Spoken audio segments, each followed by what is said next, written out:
It's injury attorney Ann Song, and this is what you need to know. Today, we're going to talk a little bit more about dog bites and how to protect yourself if you're a dog owner.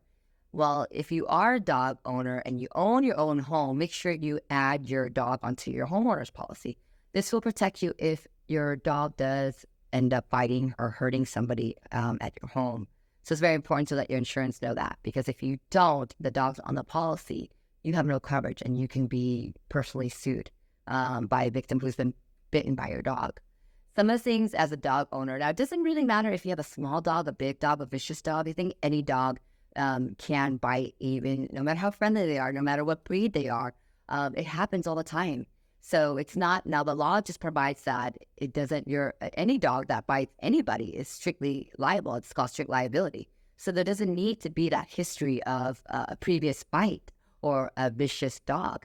It just simply needs to be your dog bit someone else on your property, and they were obviously invited to be on your property. So some of the things as a homeowner of a dog, make sure you have a fence or a gate. If you have a dog that you let out on the yard, make sure you have your leash when you're taking your dog out on a walk. If you have a larger dog that barks and does bite, or you think might have the propensity to bite, put a muzzle on them when you're out in public, or when someone, there's someone coming to the door, working at your house, handyman, postman, deliveryman.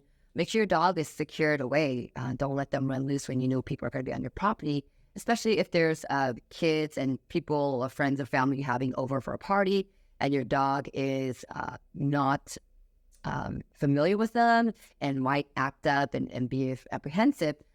Keep the dog in a cage or in the garage locked away, and don't let anyone go there. It's best to protect your dog and yourself and others, just in case. So there's just a few things that you can do, and make sure that you obviously have all your shots and everything for your dog, so that if your dog did bite, we don't have to worry about anything like rabies or anything like that.